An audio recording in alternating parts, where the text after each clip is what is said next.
no one else who loves me like you used to. Sometimes we're not ourselves. There's no one I can turn to. And I know all the feelings that we shared are in the past. And I know your relationships are never meant to last. And I'll take some time, but I'll be alright. We're moving on. We're moving on. I know times are tough, but I've had enough.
be really alarming Check sound. and sudden. Hello, check.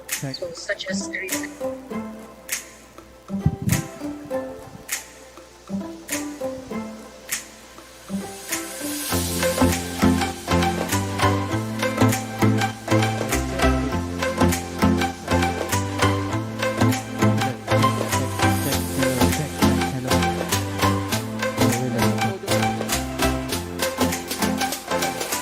Podium mahina. Saan ka podium mahina? Check. Wala. Check. Wala. Check. Yan. Sige pa konti. Yan.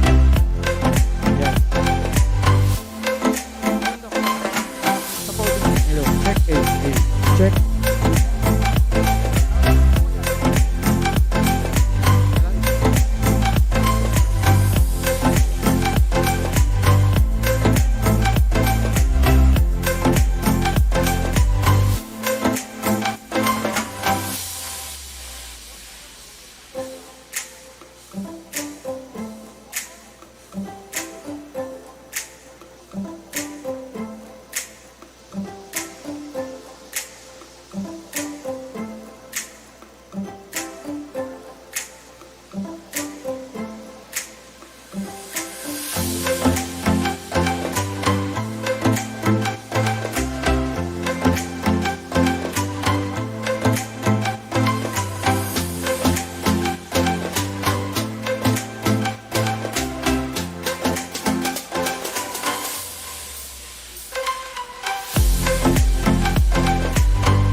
Gentlemen and ladies, we will start in exactly 7 minutes, 1:30 p.m., 1:30 for our inaugural opening ceremonies.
Market.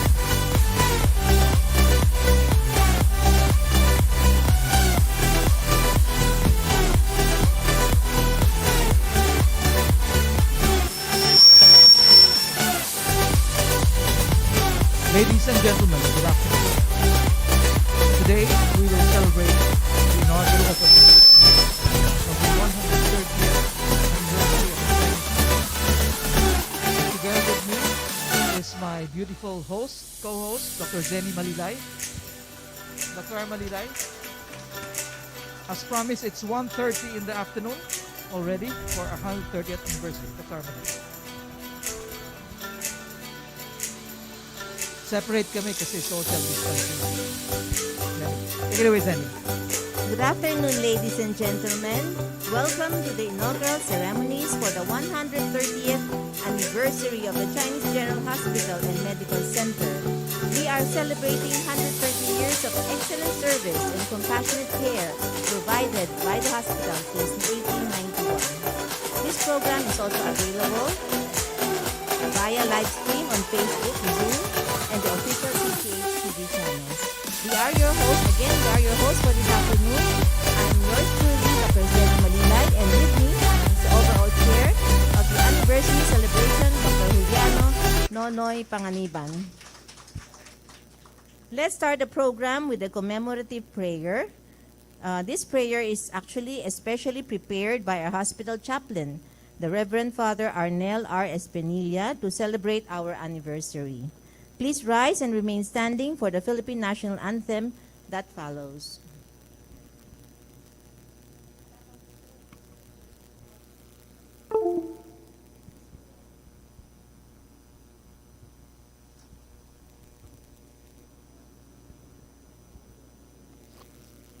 Let us put ourselves into the loving presence of God. In the name of the Father, and of the Son, and of the Holy Spirit. Amen.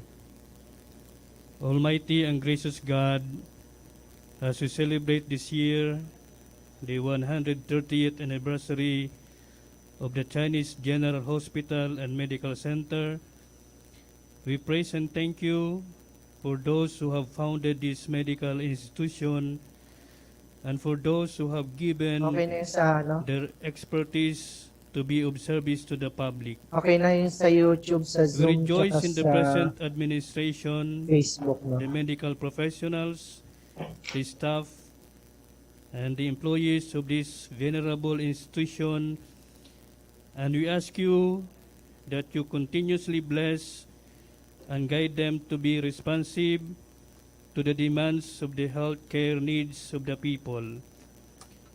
Give us your spirit to strengthen us as one community to persevere in being compassionate, God-fearing, honorable, motivated, and competent in caring for our patients and their families who seek total healing from this institution.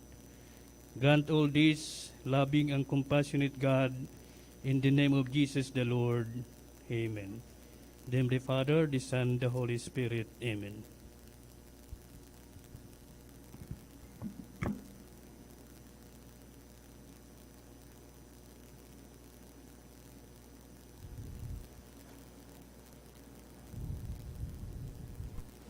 Mga National anthem. kababayan, Please ang remain standing. pambansang awit ng Pilipinas.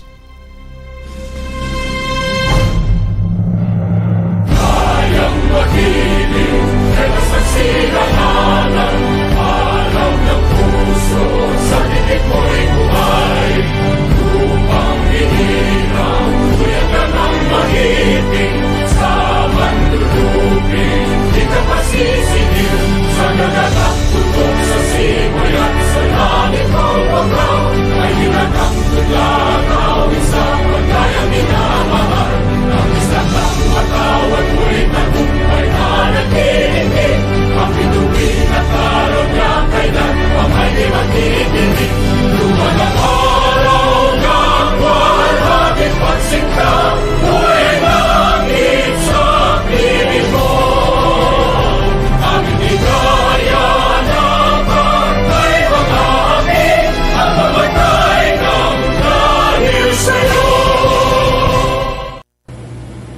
Good day. Please be seated.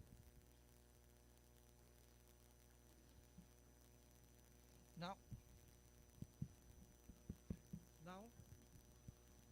now we'll have the opening remarks by our medical director, Dr. Samuel Diang.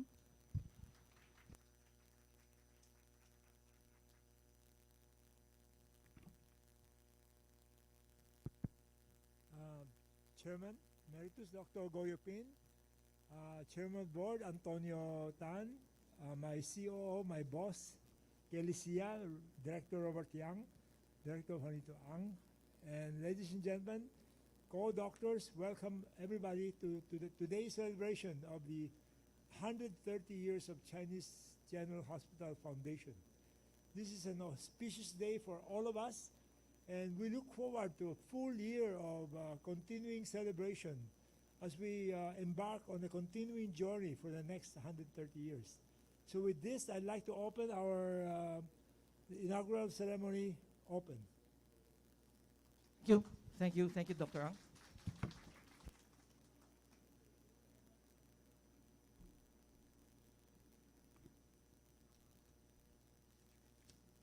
Thank you, Dr. Ang, for your opening remarks. May we now call on the chairman of the board of PCCAI, Mr. Antonio Tan, for his welcome address.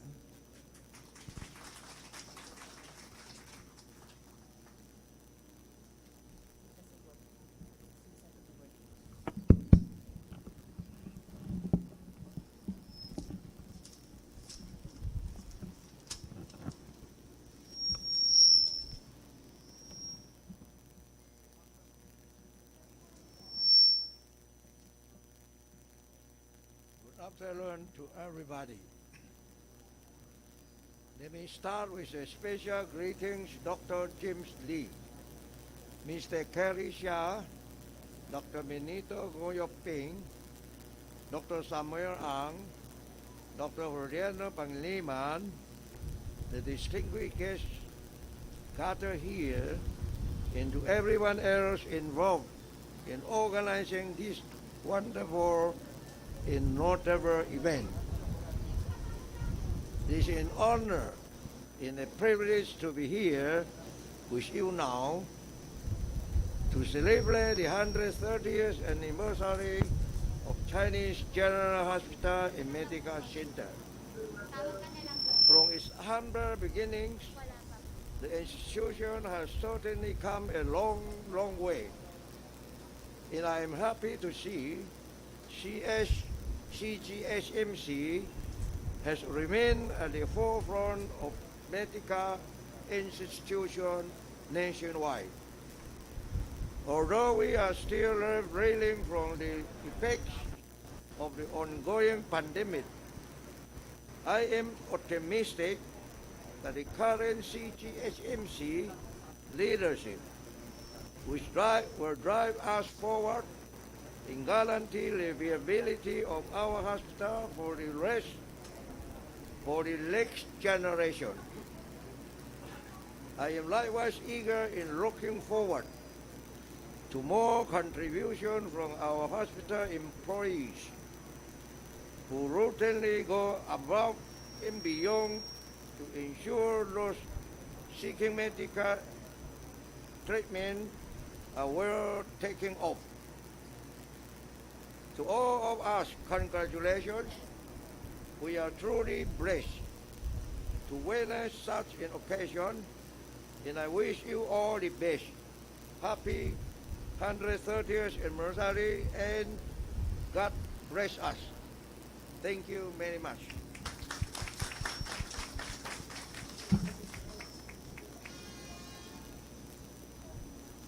Thank you, Chairman Tan. Today, we will have a message from our President and CEO via Zoom. No, actually, we record this message, and may we now present our message from our President, Dr. James Didi. I hope, sir, you're watching us because he's now viewing the ceremonies via live in his residence.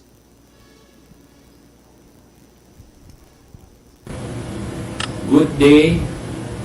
It is a great privilege for me to to formally open this year-long celebration of the Chinese General Hospital and Medical Center 130th anniversary with the theme CGHMC 130 years, a legacy of excellent service and compassionate care. Since 1891, the hospital has made great strides. It is an amalgamation of our founders' grit and determination compounded over the years. The succeeding generation dedication to duty resulted to an enduring legacy of compassionate care through excellent service. The noble vision of our founders nurtured the institution into what it is today. I invite you to continue our great tradition that served as the hospital's inner strength. Faith in God, love of country, courage, and service to humanity. I'm honored to lead this organization for the past 34 years, working alongside dedicated health professionals who are the pillars of our operation. I look forward to continue providing a steady hand that ultimately navigates the hospital into the new era of healthcare.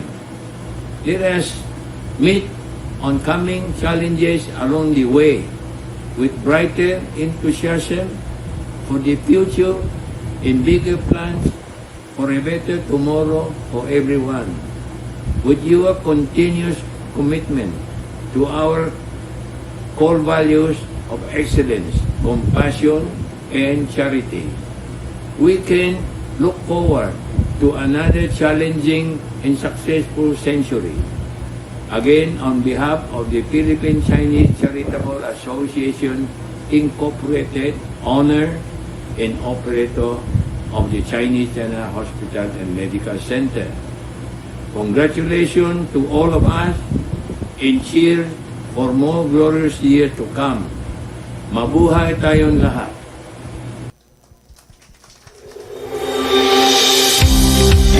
Thank you, Dr. James Lee, if you can see us. Now we will come to the unveiling of our logo markers. When we had the meeting with the steering committee here, we had a number of logos that were up for choosing, and our president and CEO picked this one. So for the unveiling, may I call the following persons on stage? Chairman Antonio Tan, sir.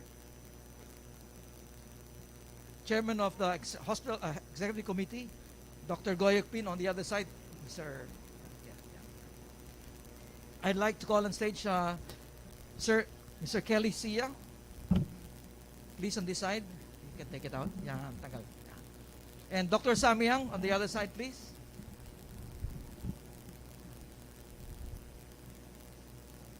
So, I'd like to call Dr. Zenny Malilay, the president of the MSA, to please stay here. And I'd like to call the president of the Employees Union, Jess Obien, to stay on the right side. And now we will have the Jess, please. Yeah.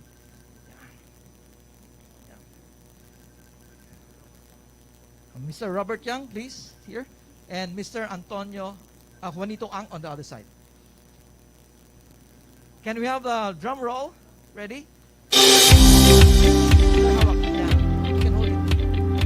Okay, one. Congratulations, ladies and gentlemen. Here is the logo marker for the 130th anniversary of our hospital.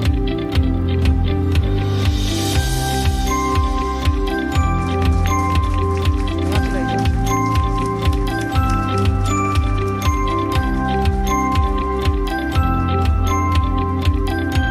Photo. Yan. Good. Photo.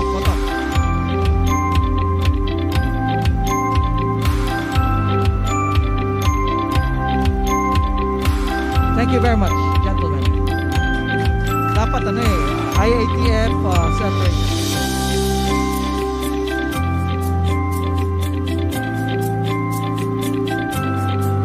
Beside the logo marker, we have a collage of pictures which was recommended to us to be put up by architect Jean Goff because it will historically show what the Chinese general went through over the years. Dr. Malilay? Thank you. Now may I call on our hardworking overall chair, Dr. Juliano Panganiban, for the announcement of the 130th anniversary theme and activities. Dr. Panganiban. Thank you, Dr. Zeni. We are very proud today to have this opportunity to give a number of things which will end in December. So to start with, these are the activities we have had. Today we came up with a prayer, a logo marker, unveiling, and our theme. And the theme is CGHMC at 130 years, a legacy of excellent service and compassionate care. We will be presenting in a while after this the 130th anniversary video. There will be giveaways to the CGH communities, employees and doctors, mugs, stickers, and ballpens for all, with tumblers and caps to be raffled off by either the HR or the MSA. If you have noticed, there are tarpaulins within the CGH complex and elevator posters announcing our theme. Even our elevator doors have the CGH Cares logo and the CGHMC at 130, 1891 to 2021. We have our admitting kits with Ma'am Cheche Javier there. The kits are the eco bags which will bear the 130th logo, the face shield and sticker. And we will have a CGH hymn which will hopefully be sung at the end of the year, care of Mr. Ito Rapadas of Universal Records. We will also have a proposed LED board in the walkway between the MAB and the main hospital complex that will project the announcements, services of the hospital and advertisements. For the community activities, there will be a photography and painting contest about CGHMC. The winners will be announced at the end of the year. There will be a virtual gala night program on December 11 at 7 to 9:30 a.m. So you better calendar that. This will include a tribute to Dr. James D. There will be doctor and employee awards and citations, especially for COVID-related successes. And there will be raffles and prizes, of course. Now, as of yesterday, since 2019, the CGH had sponsored with other companies the Ateneo MBA program here. And we have had the first batch of successful graduates. I'd like to name them: Dr. Nestor Garcia, MBA in Health; Dr. Sami Kunanan, there; Dr. Timmy Yu, is he playing golf? Dr. Jason Latran, and Dr. Nelson Lee. That's the first batch of 23 Ateneo graduates in the future. So these people, we hope, will help this institution move forward, bring it into the modern age of healthcare. There will be a launch of community-directed clinical lecture webinar series from all clinical departments. They have been requested to present the 5 most common ailments, diagnosis differentials, diagnostic procedures, and treatment diagnostic and therapeutic services. We have the ICTD that will utilize and coordinate the usage of the hospital monitors to stream these videos and educational materials. They will be available on demand or loop through the website, in-house CGHMC TV channels, or the CGHMC YouTube channel. There will be a launch or relaunch of the revamped cghmc.com.ph website with the patient and MD portal. And we will have weekly articles commencing July 5 about the history of the CGH, with different department articles to be published in the 103rd anniversary website of the CGH. In conjunction, we have launched the Clinical Services Integration Department under Mr. Kelly Sia to coordinate the diagnostic and therapeutic services of the hospital, enabling the patients to have a more seamless, effortless, and satisfying experience while undergoing these examinations. And we have contracted an external marketing firm, Pathfinders and Doers, to help in their internal and external marketing.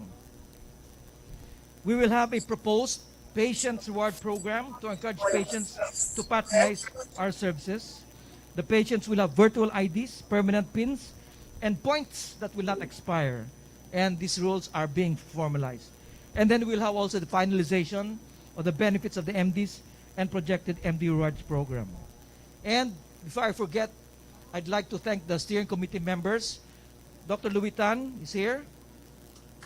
Organizing committee, Dr. Vic Maceda should be here. He went upstairs. Ellen Koyap is here. Edita Kalalang is here. My wife isn't here. She's somewhere else. And Matthew Estebillo and Mr. Jamie D is part of the committee. Did I miss anybody? And Dr. Azeni Malilay, of course. Okay. So now, this is what we have done in the last 1.5 years, and I'd like to give you a member of the dynamic duo, Mr. Kelly Ancia and Dr. Samyang. Dr. Samyang, please take it away. Yes, please.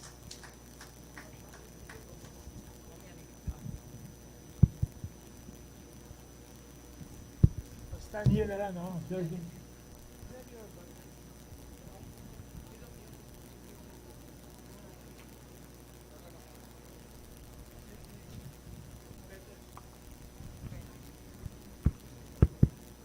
Okay, this is a summary of what has been done at the hospital since Mr. Kelly C was appointed COO and EVP since last March now.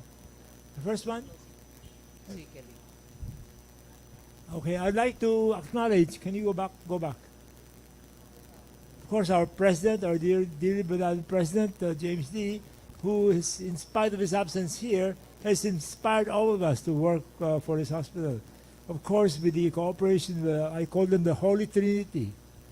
Dr. Gohepin, Dr. Antonio Tan, and not here is Florante D., and of course my boss, the CEO, Mr. Kelly Sia, who will be doctor soon, I think.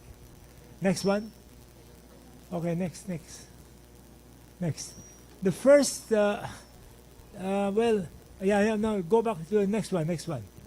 Yeah, I'd like to highlight the reason why all these accomplishments, because we have very early on, Dr. James D. and Mr. Kelly Sia saw the wisdom of establishing a molecular lab. This was, in a way, a big gamble because the initial capital was 30 million at the beginning of the COVID crisis. So it was a decision made from the gut feel, no? And this is, I think, from the picture of the Annex Up building that we revived during the COVID crisis. Next one. The same, mabilis. Napakabilis. Go back. Wait, yeah. Same setup in the Annex Up building, yung abandoned building natin. Na-revive natin to for the new molecular lab. Next one. Wait. Same, this is, I think, dun pa rin, no? We also revived revised the lab sa laboratory, you know. Next one. Annex Up yan. Next one. Yan. I would like to look at this. Of course, the Red Cross is the #1 leader in terms of the number of swabs for the whole Philippines. Number 2 is detoxification, private lab. Number 2 is government, RITM. Number 4 is another government hospital, provincial. Number 5 is another private one. And number 6 is government. And we are the first hospital, the most successful private hospital laboratory in the country. We are number 7. But in terms of private hospital facility, we overtook St. Luke's Global. They started the molecular lab a couple of years ahead of us. We have done, go back, yeah. We've done almost 300,000 swabs now. Okay, next one. Now, we were the first to start a drive-through program for the people at the beginning of the COVID crisis, sometime in, I think, May or June. No? And it has become a very successful part of our anti-COVID campaign. Next one. Same thing. Where's Bernard? Bernard, come here. Bernard Sapon is a very quiet, hard-working engineer. All the annex up building, all the swab, ito yun. I keep scolding him, but good job, Bernard. He's an engineer. He's a full-time worker for the hospital. Next one. Of course, I'd like to, where's Jemmy? Jemmy is also important because he established the IT system that makes the drive-through possible. Jimmy and his team. Where's Arlene? Arlene's busy working in the vaccination center. But we have a whole team of the IT system and the engineering part that makes all this possible. This is Annex Up. Believe it or not, Annex Up to. Next one. And this was established in, of course, we had to contract a private contractor to do all that. The entire Annex Up area was converted to a molecular lab and the swabbing center. Next one. Same. Okay. This is the area between the charity and the Annex Up. No, we also used that. At the height of the COVID, sometime in August, September, October, we were swamped by people all over Metro Manila coming here for the swabbing. Next. Same thing, no? This is in the charity pavilion.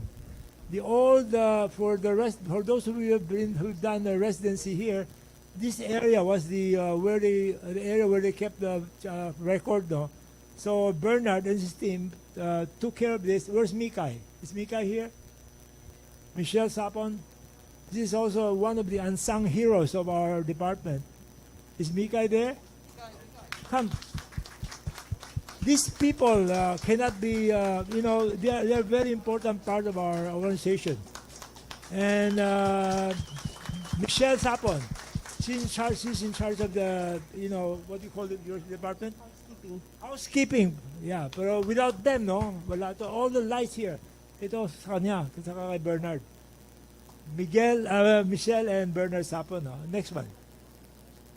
The same, charity pavilion. Do you see how beautiful it is? Because of the board, executive board spent money for this. No. Next one. Same. Go back. Ito yung between charity and the Annex Up. No. Okay. Next one. This is next one. Go back. Masyado mabilis. Huy, sadali. Go back. Sadali. One more. Yan.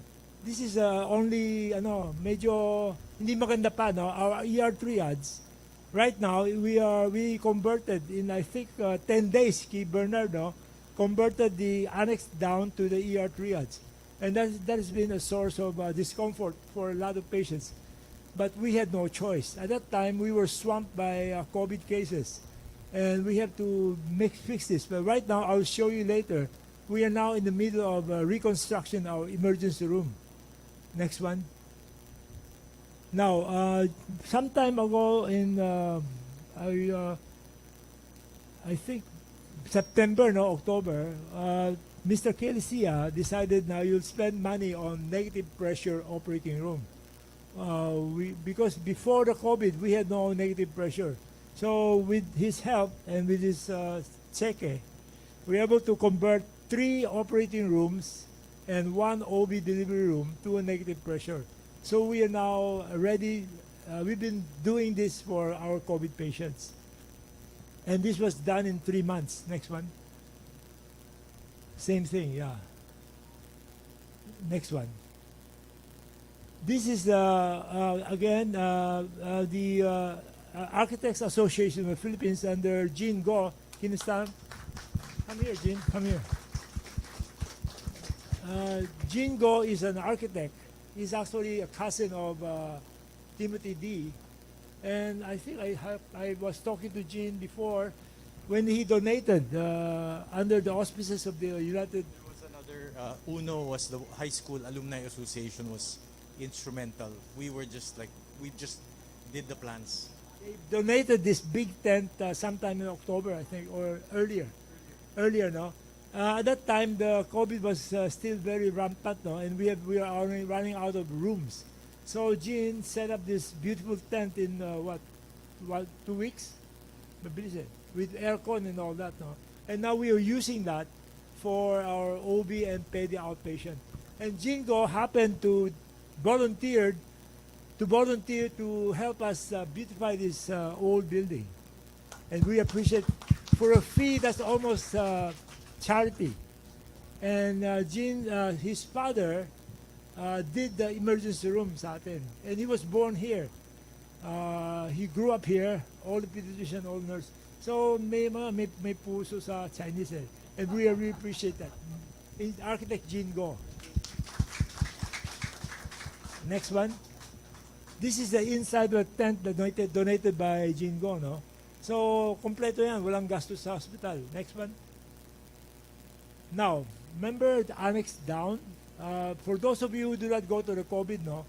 We also managed to refurbish the entire half of the annex down into a more livable triage area with brand new beds and aircon and negative pressure. Next one. We added about 21 COVID beds. No? Of course, the anesthesiology department finally opened up, started the training program under Kelly Sia, and they opened the door to more and more anesthesiologists so that we can service our COVID patients. Next. Also, Mr. Sia bought a lot. These are high nasal flow cannulas. When we started the COVID, we had about 2. We are now up to about 30. These are expensive machines, 500 pesos per machine yan.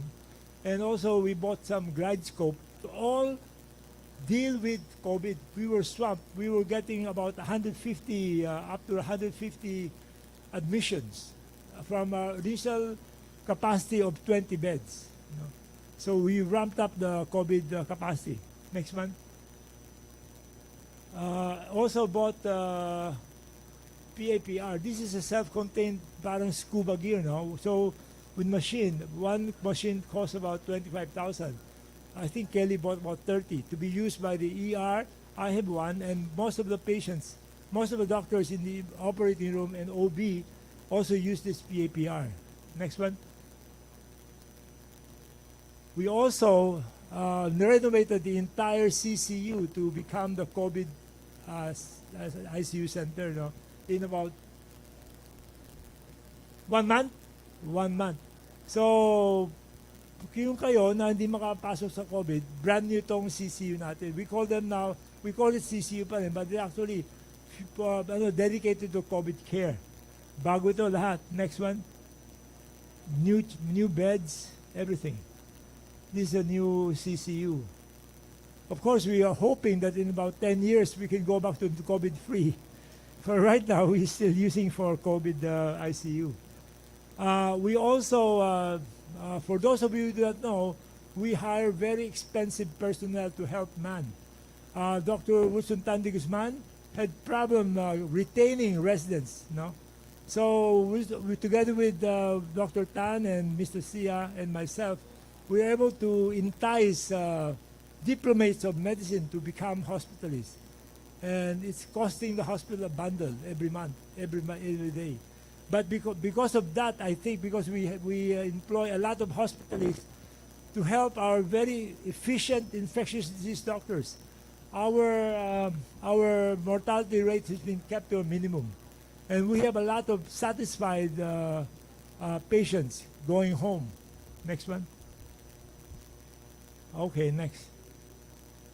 We finally completed the renovation of the CBOR. It went into operation after a delay of almost 2 years. No? So about a month ago, we opened. Where's the, I don't see Timmy. So we have brand new, we have 2 full-time CBOR doing all sorts of ORs, heart OR. Next one. second room. Next one. We also, under the leadership of, where's the Jason? Wala si Jason? Who's his, yeah, he's operating. Jason Latran was tasked by Mr. Kelsia to come up with this clinical services integration department. No? This is to rationalize, incorporate all the departments of our hospital to project to the world and inside the hospital the capabilities of our departments. No? For a long, long time, we have been very shy. We are known as a hospital where the doctors are good, but we are going to ramp up more campaign, no, for with the help of the pathfinders. Next one. Oh yes, another new project under Mr. Sia is there's been a lot of changes. No, Dr. Charles Chante died unexpectedly last March, so his room became vacant. So Mr. Sia decided to convert the room of Dr. Chante to a regular doctor's office, offered to very senior consultants who do not want to stay at home. No? So the lucky ones, Dr. Modi Llamas, will be transferring to N25, and Dr. Vicente Uy. So thanks to the generosity of the hospital, they'll be staying there for free. Next. The residence quarter was renovated. If you go up to the 6th floor now, again, they redid the whole thing, spent maybe 15 million, I think, for this. Next one. So right now, it's going to be with heater for the first time, Wilson. May heater na. Sa mga residents. May residents dito? Wala. Walang residents. So right now, we have, it will house about 100, ilan ba, Nestor? 110? Julie? How many residents? No, to stay there. 70? Yeah, about 75 residents can stay in a residence quarter. No, the entire 6th floor. Next one. Oh yeah, the next big project that's coming up is a vaccination campaign. No? As you know, the government has been very efficient in delivering vaccines through the LGU. But there's a segment of population that don't want to go to the LGUs. No? And the Federation of the Filipino-Chinese Chamber of Commerce has been cooperating with us. So we'll be one of the main vaccine centers for the Federation patients. No? We opened just 1 week ago, and we did about almost 2,000 the first day. Today, yesterday was about 1,500. So I'll show you some pictures later. This is a new bridge connecting the parking lot for the MAB with the medical school on the 4th floor. So if you park your car, you can walk here to the medical school building. Okay? Next one. That's the bridge, no? It's nicely built, again, in record time, 2 months. Next one. The ambassador, the Chinese ambassador was here, Dr. Tony Sai, Mr. Kelly Sia, Dr. Goyopin, Dr. Antonio Tan. No? So he was very gracious. The ambassador has a special place in his heart for Chinese Gen because of his close friendship with our chairman, Mr. James D. What Mr. James D wants, he will get through the ambassador. And in fact, I think Dr. James D was instrumental in getting the Sinovac company to supply special vaccines for us. Next one. This is the vaccination tent. Across the street is between the nursing school and the medical school. No, we set it up with aircon and all the ventilation and all the requirements for COVID. Next one. We even have new beds. Under Nestor Garcia is the overall chair for the vaccine response. Can you come up, Nestor? Nestor has been my assistant since I started. Without him, I'm nothing. He's my go-to man, no, for everything. He's a very good. He set this up. Next one. Okay, next one. We will have a PET scan ready. In fact, after this celebration, may I invite the officers to just visit? It will be they're waiting for the PNRI, the Philippine Nuclear Research Institute, to give the license. Otherwise, they're ready to go. Hopefully by mid-July or early August, we will have a brand new PET scan. There comes Dr. Jason Letran. Come here. Come here. Jason Letran has been tasked by Kelly to head a brand new clinical services integration department. You know, I showed it one slide, and maybe you give justice to the department by giving us a preview of what we expect. Good afternoon. So the Clinical Services Integration Department takes into consideration that the succeeding years would be a COVID-free or a post-COVID situation, wherein we would be looking at the new normal. So everything would start from a ground zero level. So everyone would start at the same level. So it is good to gain some advantage. No? So how can we get the advantage? That is by actively promoting our hospital to be a COVID-free or COVID-safe hospital for us to be able to offer what we have to offer. So we have a lot of state-of-the-art equipment, but nobody knows about this, not even our own people within the hospital. So we would like to promote the awareness. So first of all, we engage on the external marketing arm to help us in this thing. So that marketing arm will be the one to responsible for raising the awareness of everyone. So they will promote the several centers that we have. And then after that, they will improve our website. They will improve our social media responses. But of course, this is together in cooperation with our ICT department. No? So we will work hand in hand in order to come up with a better and stronger Chinese General Hospital. Thank you, Jason, for the extemporaneous speech. Incidentally, he's the head of the Cancer Institute now, and he's responsible for upgrading. I'll show you some pictures later. So this is a PET scan. It's located on the annex building. The service pavilion. Next one.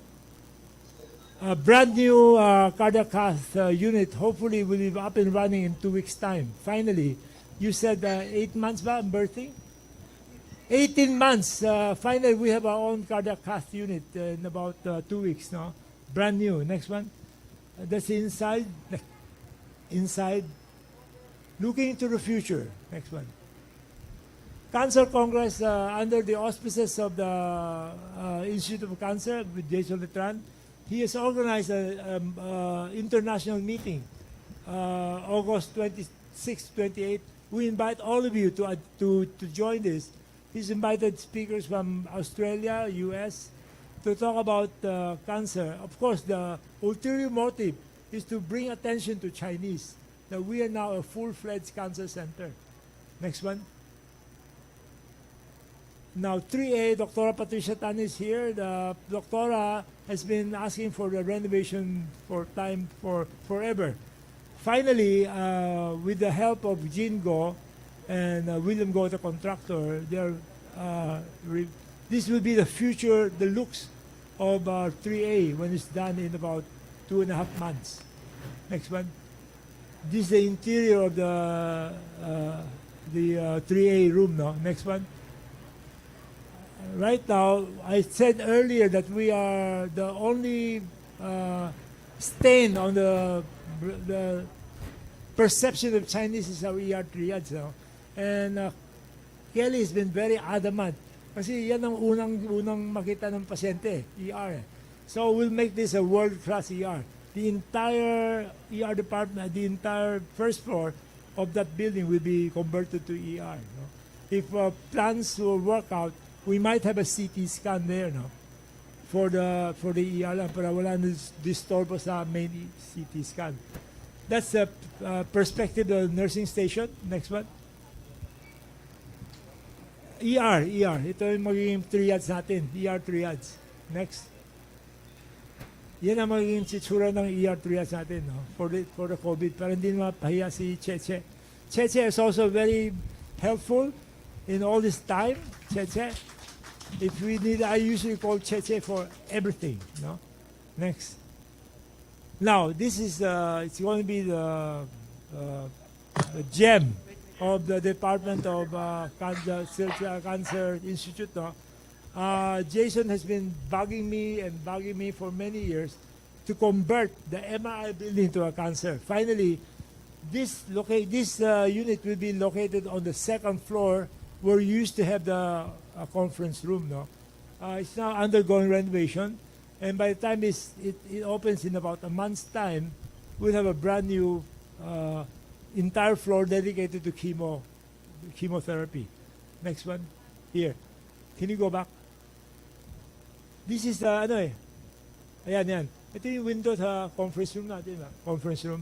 So, ito yung mga with aircon and negative pressure. Okay, next.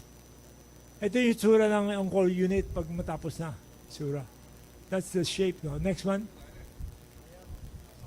On-call unit. Next one. Okay. Did I forget something? Nasa drawing boards and it will be coming soon is the auditorium, no? The board has decided now we'll improve the auditorium. You saw the 6th floor, no? It will be divided into a big main auditorium. On the other side will be smaller conference room. And on the second floor, we'll have the department offices. So there are many plans pa coming up, no? Of course, meron pa ba? Nasaan yung building? Nawala yung building? 16-story building? Wala na? Ito. Ito. This building was shelved at the beginning of COVID, but sometime, I think, early this year, Mr. Antonio Tan, Dr. Antonio Tan, Dr. Gurpin, Mr. Florante D, and of course James D, decided that they will push through. So right now they are talking to 3 contractors, hopefully start working before the year ends. We will be, this building will occupy the present parking lot. This is the MRI building, vacant lot, the charity pavilion, the annex up, everything will be demolished to give way to this. No? That's why right now we're working on getting a new charity pavilion sa likod ng service pavilion. So these are the plans na hopefully will come to fruition maybe the next year. No? Okay.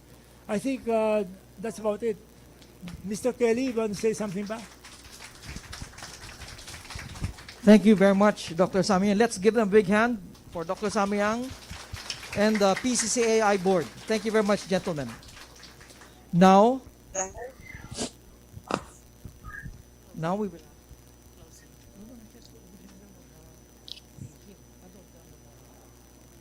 Now, one of the things that we have made for today's presentation is the anniversary video. Can we have the anniversary video?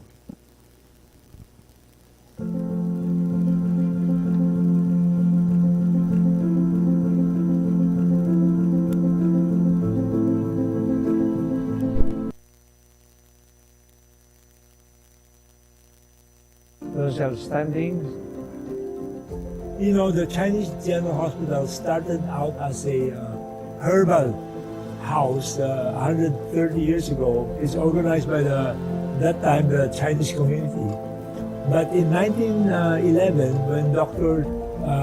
Ihan Ki, the father of the Supreme Court Justice came here, he envisioned it to be a real Western hospital with training for other specialties. The origins of the Chinese General Hospital and Medical Center is probably closely intertwined with the beginnings of the Chinese cemetery and the cholera epidemics of the 1800s. The Spanish authorities in those days segregated the non-Catholic Chinese and required them to live in the Pariang from the Catholic Chinese were allowed to settle in Binondo. During the 1800s cholera epidemics, as there were no more spaces in the municipal cemeteries for the deceased, the Spanish governor in 1843 decreed that a cemetery be established in the hills of La Loma, 2 kilometers from the city. This was called the Cementerio de Binondo, or what was to be the La Loma Catholic Cemetery. Due to the urgings of the non-Catholic Chinese for a cemetery of their own, a piece of land adjacent to the Cementerio de Binondo was donated by the Capitan of the Chinese Community Guild of the Gremio de Chinos, Lim Ong, in 1863 in fulfillment of an election promise. A few years later, another businessman, Don Mariano Fernando Yuchinco, purchased an additional adjacent plot of land from the Dominican Order for 14,000 pesos, making these Chinese community-owned land a total of 54 hectares. The land where now stands the Chinese General Hospital and the Chinese Cemetery. It is now easy to surmise that because of the deaths that these cholera epidemics brought, that the Chinese community would set up a clinic to minister to the health needs of their members in land that the Chinese community now owned. Thus, the Chinese General Hospital was born in a time of pestilence and established due to the need to serve a community, and still a legacy that continues today after 130 years.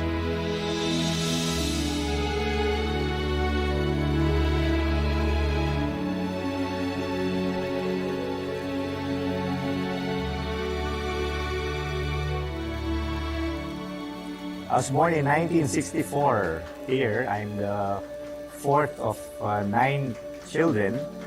And if I'm not mistaken, all 8 of us, except 1, were born in Chinese Gen. So my dad is a old-timer in the hospital. He started here, I think, in 1961. And my father is Dr. Lucia Tan, who was head of the emergency room department years ago. As the eldest daughter of 2 physicians having worked here, it's very heartwarming that I was born here. I literally grew up in this environment. Well, basically, the only thing I was trained for in medical school was just academics, diagnosing, treatment, management of cases, and taking care of patients when they are sick. And it's still a work in progress for me to realize that there are still a lot of things that I have to learn. And I still envision to have an extension or a creation of more services to better serve the Filipino-Chinese community. Giving back to the institution is easy because we all consider this as our second home. It's nice to give back to the institution that has trained me, and I am glad that I am sharing whatever expertise or what I have trained to help further train our younger colleagues. The Chinese General Hospital and Medical Center is home of 3 generations of medical professionals of our family. Our family is very proud to be part of this prestigious medical institution and will continue to support all its activities in the coming years. I think what's important is that we do it the Chinese General Hospital way. We take care of our patients. We don't worry about their status in life. It is never about the fees.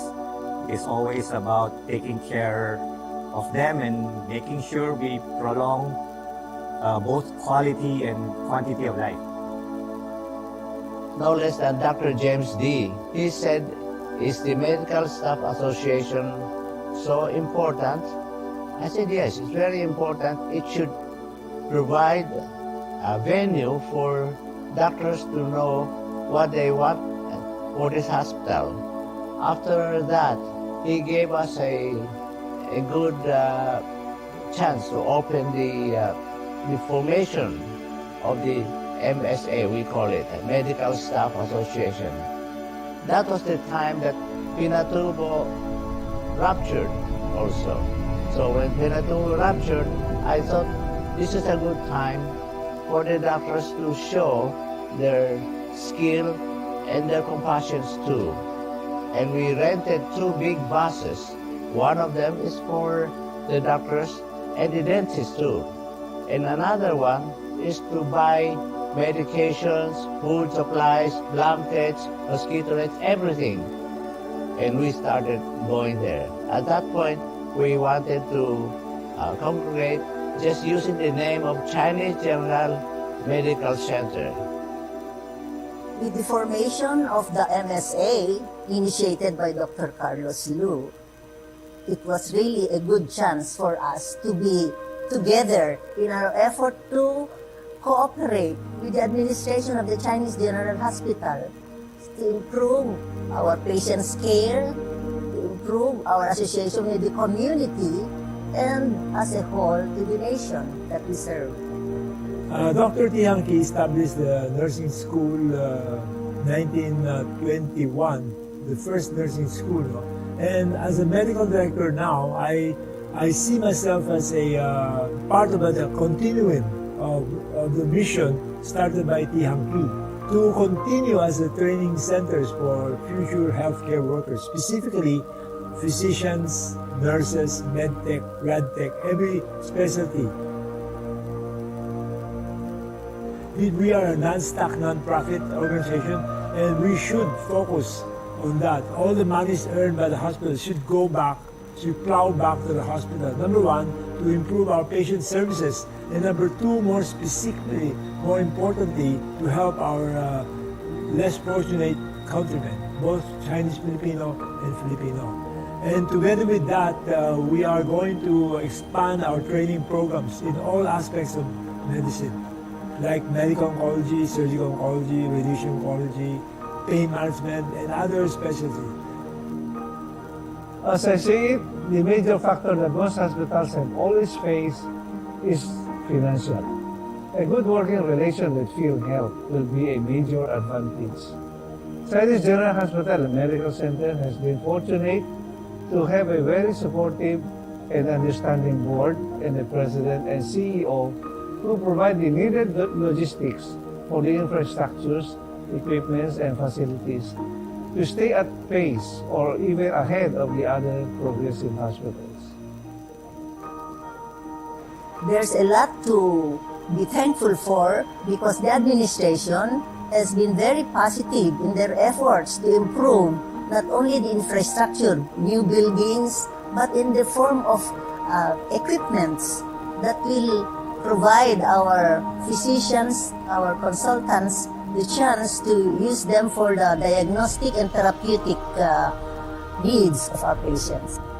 The hospital officials, the board of directors of the Philippine Chinese Chartered Association, through its chairman and the president and CEO, and the medical director, have been the key factors in its legacy.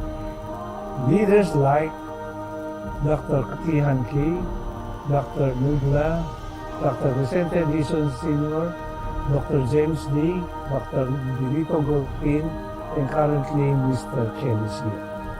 Everyone connected with the hospital had in one way or another contributed to the legacies of the hospital.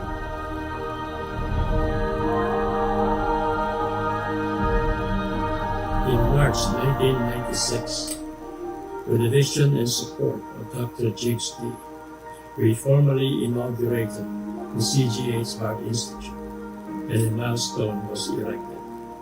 Over the years, we continued to upgrade, and for the long time through to the present, we remain as an institution to watch.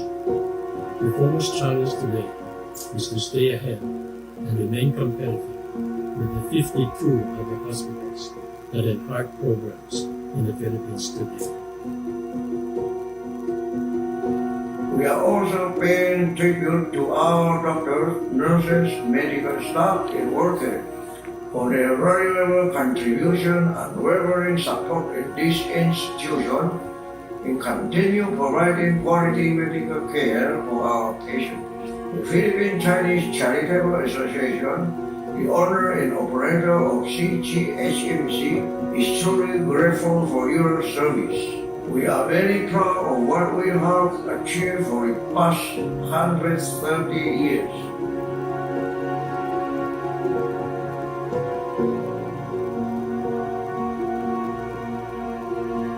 As I reflect on our eventful journey over 130 years, it is incredibly rewarding to be a part of this unique mission to help take care of the sick and become instrumental in improving the lives of so many people.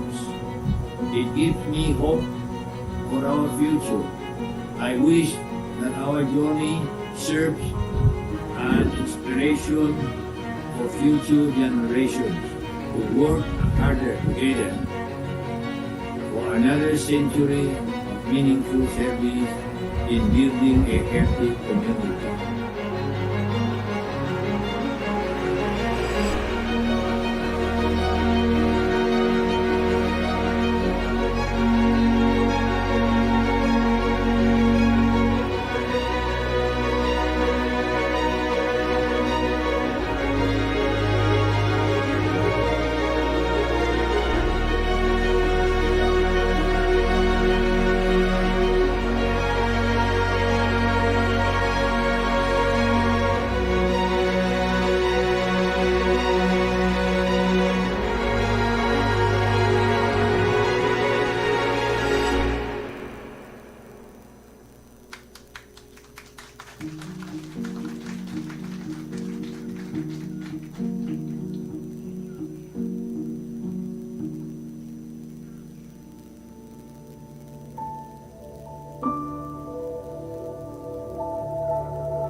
Thank you for that very informative and nice video on the beginnings, the humble beginnings of Chinese General Hospital to what it is today, a modern, effective, and compassionate hospital for all the people.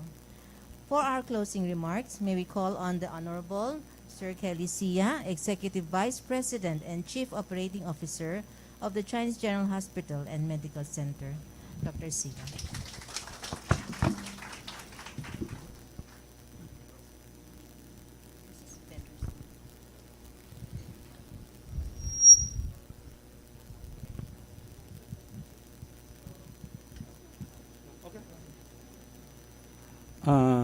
Dr. James D., President and CEO of Chinese General Hospital and Medical Center. Mr. Antonio Tan, Chairman of PCCAI. Dr. Benito Goyok Pin, Chairman Emeritus of PCCAI. Dr. Samuel Ang, Medical Director of CGHMC. Mr. Robert Yang, Special Assistant to the President and Director of PCCAI. Mr. Juanito Ang, Vice President and Director of PCCAI.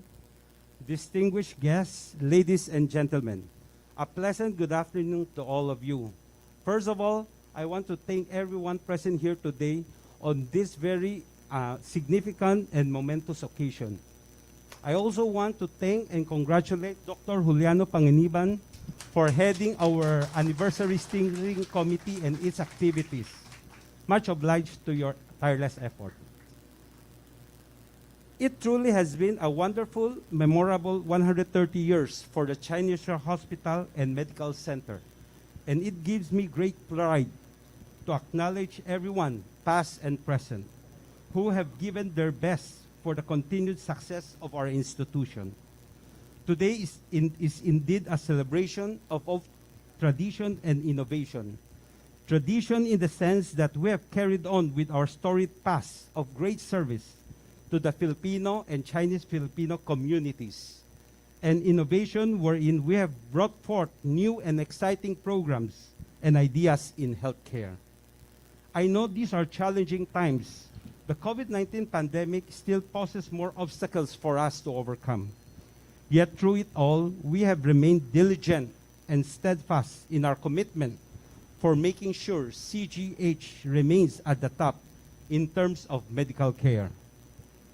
From the creation of our cancer and heart institutes to the expansion of our many departments and our molecular lab, to the current development of our hospital dormitory, I believe we are on the tip of a rewarding development that will ensure our hospital legacies for many more decades to come.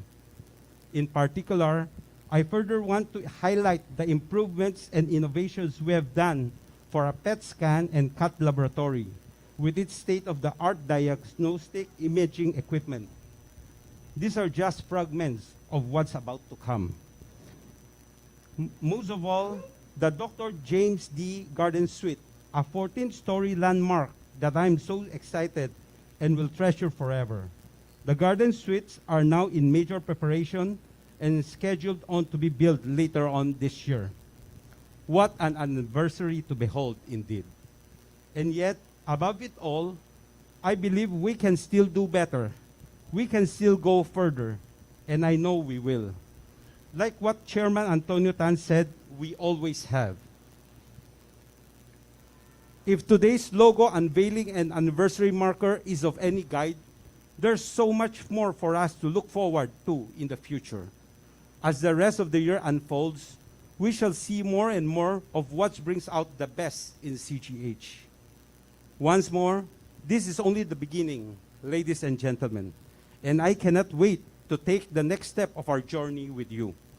For as long as we keep our focus, our determination, and our vision in doing what we do well, then sky truly is the limit. Thank you for making CGHMC a success. See you in our 140th year. Take care and stay safe, everyone. Thank you.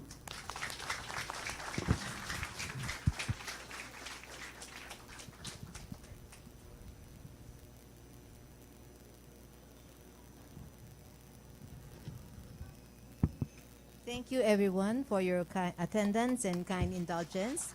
Let's go give each other a warm hand of applause. Thank you. Thank you. And we all enjoy our year-long anniversary celebration. God bless us all. Can we have some photo ops, please? Can we call on the dignitaries?